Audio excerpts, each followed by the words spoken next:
Hello and welcome back to part 2 of the top 14 things that EU3 does better than EU4. Before we continue, I'd like to remind you that this list is sorted in order of importance, and specifically how big of an impact each of these things has on the progression of the game. We're picking up with number 7.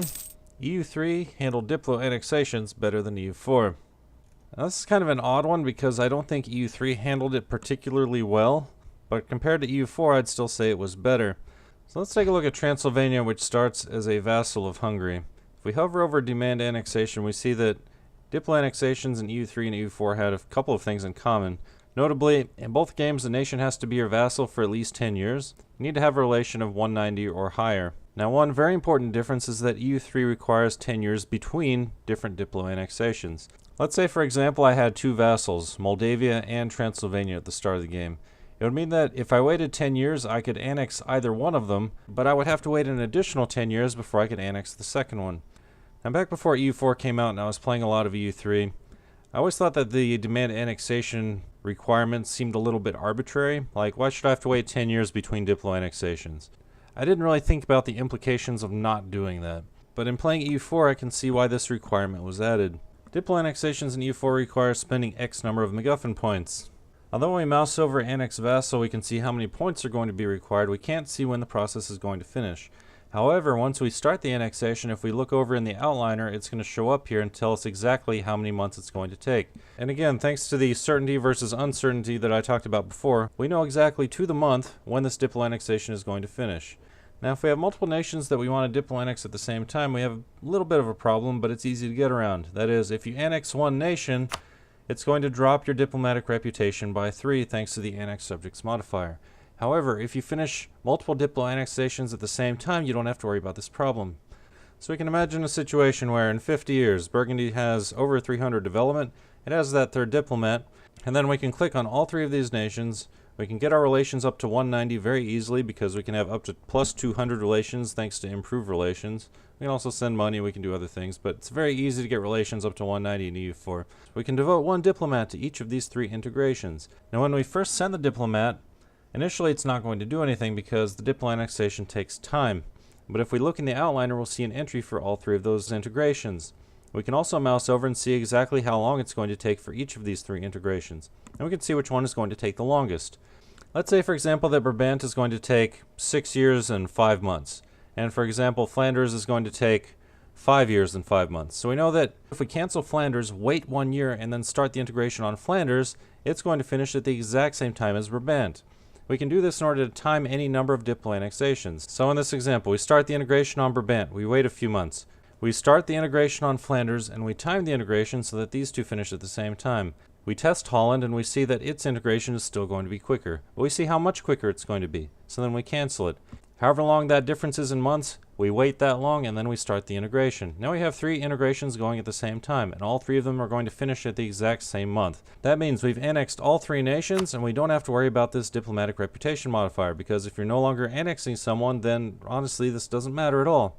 Now, this does require a little bit of min-maxing that some people might not be interested in doing, but the fact that you can do it at all, I think, is a problem. It's pretty obvious to me that the -3 modifier from Annex Subjects is intended to slow down the rate at which you can annex subjects. That is, if you've annexed one nation, in theory you'd have to wait for that modifier to go away before you can annex the next one, but in practice we don't have to wait at all. And this is entirely thanks to, if you want to consider it an exploit, you can, or you can consider it a consequence of the certainty versus uncertainty principle that I talked about previously. Speaking of certainty versus uncertainty, that brings me to the second reason that Diplo annexations were better in EU3. In EU4, Diplo annexations require dumping X number of MacGuffin points into the Diplo annexation process. You know exactly how many points it's going to cost before you start. In the outliner, you can see exactly when it's going to finish, and you can either watch a progress bar fill up, or you can watch the percentages tick up to 100%. In EU3, that was not the case. Diplo annexation was a diplomatic action, and as with all diplomatic actions, responses range from very unlikely to very likely. If you wait 10 years to try and Diplo annex someone, the most likely response is going to be no. Even if you wait longer to Diplo annex someone, the likely response is going to be no.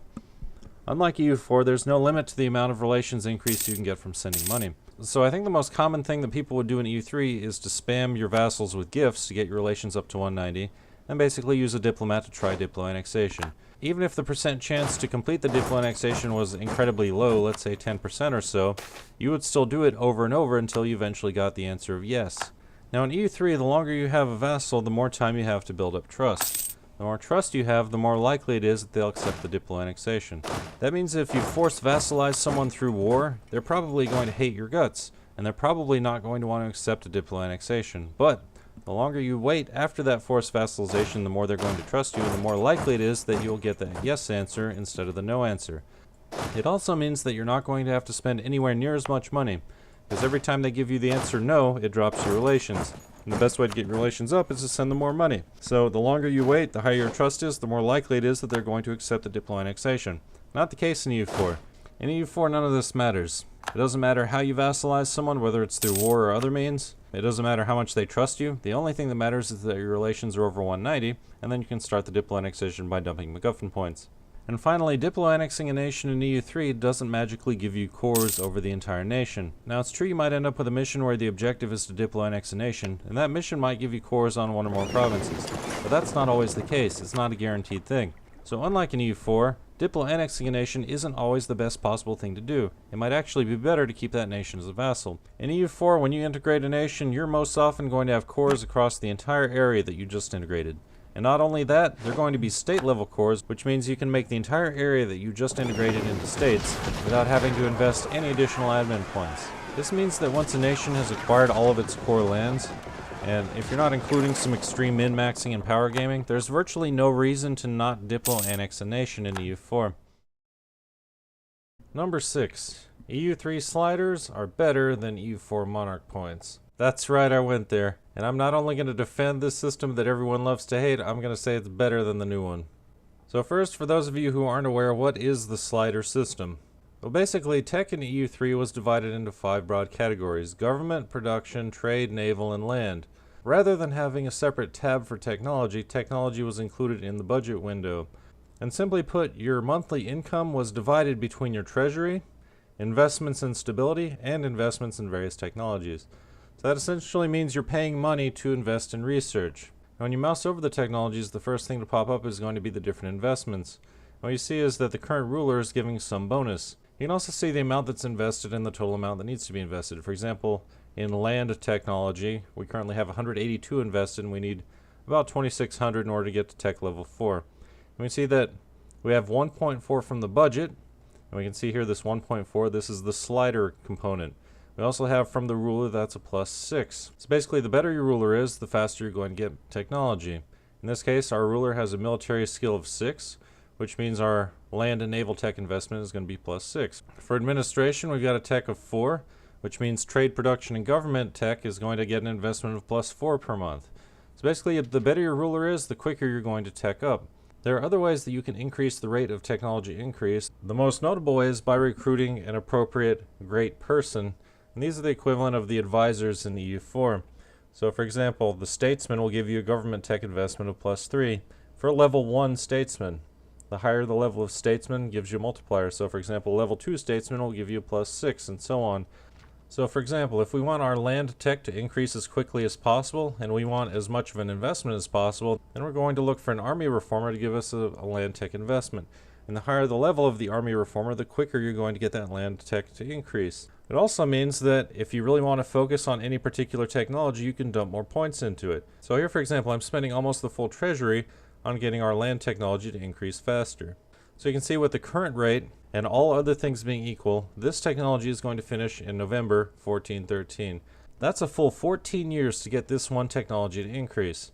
But the thing to keep in mind is that all of these are increasing simultaneously because all of them have an investment. Even if it's not getting an investment from the treasury, it's still getting an investment from the ruler and potentially other things as well, other modifiers that different nations can get. Over time, you're going to see investments in the technologies regardless of where you're actually investing your points. Also, you'll notice here that there's a stability slider. And the stability slider, even if it has 0 investment, if you mouse over, you'll see that there's still a contribution from the ruler, in this case a +8. That means that even if you're not investing in stability, it's going to increase on its own. However, if you really want to increase your stability quickly, you can bump up your stability investment. See here at the bottom, we've got the Treasury Slider, which determines how much is actually going into your coffers. And you can see the balance here changes depending on where I put my Treasury Slider. And also notice that the Treasury Slider is going to give us inflation the more we increase it. So typically we want to keep inflation as low as possible. So oftentimes we'll have a negative balance per month, but we'll still get a positive balance per year because of the end of the year taxation that takes place. So in this case, if we keep the Treasury Slider at the absolute lowest it can go, and we look up at our budget, we'll see that we're still getting 2.34 ducats annually, and that's with essentially no added inflation. Can the system be tedious to deal with? Absolutely, and I don't deny that. And if you don't have experience with how to set the sliders, then getting them into the right position when they're all moving around like this is going to be a nightmare. But once you figure it out, you can lock sliders into place and then you can fix the other ones wherever you want them to be. But what the system does give you is a sense of progression.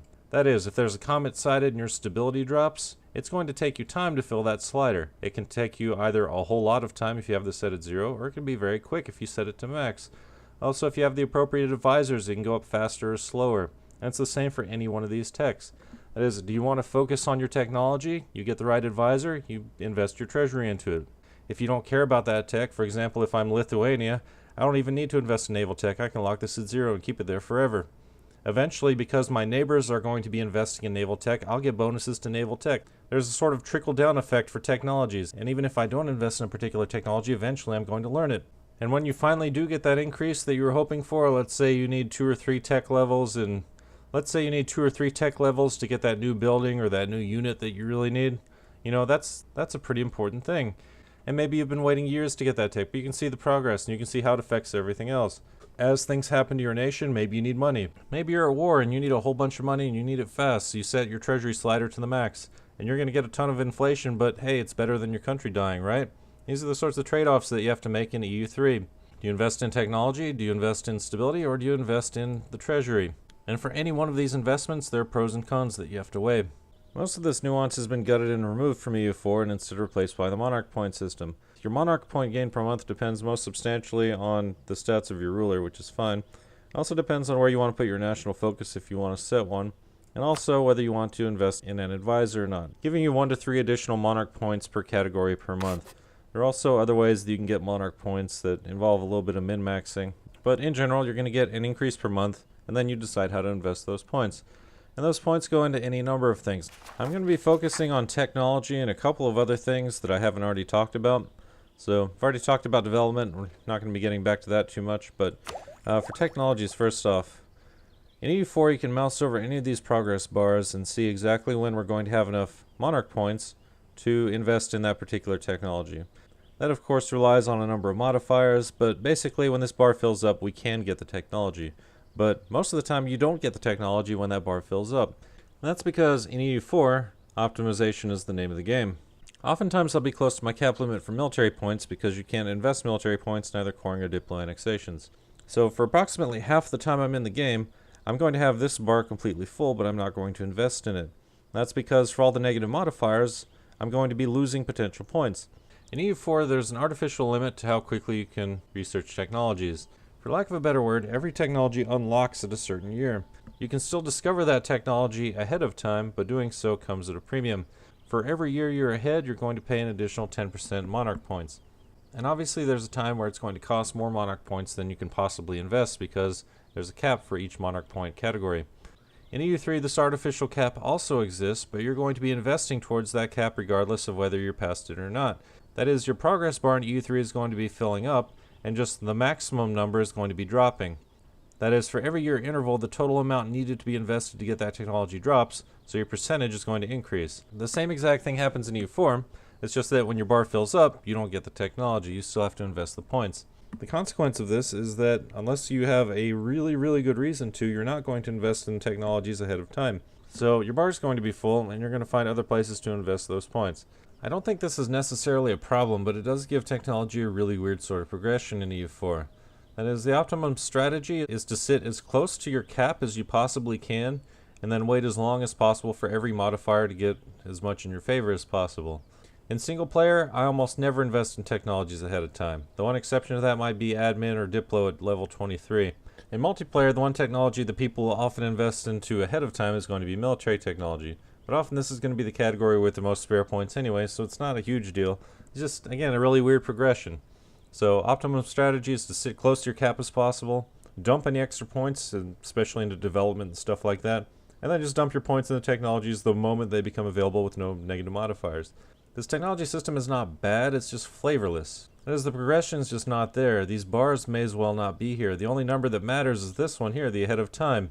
If you're ahead of time, you're not going to invest, and if you're not ahead of time, you invest. Of course, if you're doing some kind of giant blob world conquest, you might have a hard time keeping up in diplomatic or administrative, but I think the way most people play, you're going to be right at the cap every single time these numbers drop to 0. Contrast that with EU3, where you're going to be focused on the different technologies, and you really have to weigh whether you want to invest in those technologies and which one you want to focus on. It just feels like there's more happening in EU3, and it's more meaningful. In EU4, I'm just dumping points. But again, the technology aspects of Monarch points, or as I like to call them MacGuffin points, is not a huge problem. I'd still say it's better in EU3. The big problem I have is when it comes to stability. As I just said, the optimum strategy for your Monarch points is to sit as close to the cap as possible, because when you're at the cap, you can invest points in any number of ways, and that includes stability. In EU3, you've got a stability slider, and the more you invest in stability, the slower everything else is going to rise. Or you can invest nothing in stability and let it increase very slowly on its own. That whole progression aspect is missing from EU4. In EU4, you use administrative points to invest in stability. This means that none of your other progressions are affected by your low stability. It has no impact at all on, say, the progression of your diplomatic technology or your military technology. The same is true of dropping war exhaustion by paying diplomatic points. You can drop your war exhaustion just as much as you like, assuming you've got enough points. And yes, that can potentially slow down the rate at which you get diplomatic technology. The fact is, paying down your war exhaustion has no other impact. Your military and admin points don't suffer at all. So we've taken the previous system, which included the full treasury being invested into one or more places, and instead separated out where every MacGuffin point type exists in isolation. This too is not necessarily a bad thing, it just removes the nuance that was there in EU3. The one thing that I do consider to be a bad thing, though, is the way that points can be saved and dumped. And the best example of this, I think, is stability. For example, if you're sitting close to your Monarch point cap and then a comet is sighted, you lose a stability point. 2 or 3 clicks later, you've got that stability point back. You might even be able to get it back in the same in-game day. Or let's take an extreme example. You get a national disaster, and all of a sudden there's a peasants' war. If you've got 999 admin points, you just dump them all, and the whole disaster is gone as if it never even started. And this, I think, is a bit of a problem. Am I saying that you shouldn't be able to save up points to dump them all at one time? I mean, you put all that planning and effort into saving up the points, right? So clearly you should be able to use them any way you like. I'm not disagreeing with that. The problem I have is with the effect of the points. The effects are instantaneous and the progression's gone. As in EU3, if you lost 5 stability points, you'd have to wait a very, very long time for that bar to fill up 5 times to get you back to where you were. Even if you're investing the absolute maximum amount into stability, it's going to take time. And if you decide to do that, in the meantime, all of your other technologies and your treasury are going to be suffering for it. In EU4, that's not the case. The same thing applies to war exhaustion. In EU4, you can save up your diplomatic points. And by paying 75 diplomatic points, you can pay down your war exhaustion by 2 at any time. And if you're sitting near your diplomatic cap, if you really wanted to, you can pay down a full 20 war exhaustion without losing all of your points. You can do that all in a single day. In EU3, if you've got war exhaustion, you're going to have to wait for it to go down slowly. I hope I've conveyed successfully that my problem is not with the points themselves, but simply the way that the points are used. And especially the way that it changes the progression of the game. Changing technology from something that you feel like you've earned in EU3 into something that every once in a while you just dump a few hundred points into in EU4. Or changing stability from something that in EU3 actually took some thought and management into something that you just dump points into. Or war exhaustion, which in EU3, again, being at peace is a good thing. In EU4, you just throw points at it. And any number of other things that require points. I'm not going to get into ideas here because I think that's a little bit beyond the scope. It's the same basic idea. You save up points and you dump them somewhere. There's actually too many points in this game, so you need to sync for them, so we've got ideas. We've got development and provinces. We've got any number of places where you can dump your extra points. And to me, it just makes the game less exciting. While considering this issue, I actually came up with a potential solution, and this is just me talking as an amateur game developer. And this is something that I would do if I were designing this game. And this idea comes, oddly enough, from League of Legends, where items and abilities that give you health or mana typically have a delayed effect or an increase over time. So if you use a health potion, you're going to get X amount of health, but it's going to take some number of seconds for you to get it. So it doesn't happen all at once, and I think EU4 would greatly benefit from that. For example, in the case of stability, maybe pressing that increased stability button has a delayed effect. Maybe it would take 6 months or a year for your stability to actually increase after you press the button. Or in the case of reducing war exhaustion, maybe investing 75 diplomatic points into reducing war exhaustion would make it tick down at a rate of 0.1 per month for 20 months. This means that if you're at peace and have 20 war exhaustion, it's still going to take a really long time for it to tick down, but it's going to be twice as fast as it would be otherwise. And this is assuming you've invested enough points, obviously. Or another possibility, the base Monarch point increase for each of the 3 categories is +3. However, if we dropped each of those by 1, then perhaps there could be a constant actual investment of +1 into the 3 technology categories. That way, instead of simply dumping points whenever you feel like increasing the technology, you have an actual progress bar. So 10 years or 120 months would give you 120 points invested towards the technology, and obviously you'd have to make up the difference with your discretionary points. But in this case, you would see an actual bar that's filling up with some sort of progression. And maybe you could have events or modifiers that would give you more or less points. There's no real reason that pressing a button has to give you that technology right away. In fact, looking at the old westernization system in EU4, I think technologies could do something very similar. You as a player get to choose how many points you want to invest per month into each of your 3 technologies. Do you need to use your points for other things? Well, then obviously you want to cut your investments. If you want to get ahead in technology, then clearly you need to increase your investments. But you couldn't simply save up points and dump them at any time in order to get technologies. This gives you a feeling of progression. Obviously this is an idea that would need some more thought put into it, but I think it's something that could actually improve the game a whole lot. And that's simply getting rid of the instant rewards of MacGuffin point dumping. This video has been incredibly long compared to how long I wanted it to be. So I guess I'll be back in part 3 or maybe even part 4 of the top 14 things that EU3 does better than EU4. Thanks for watching and have a good one.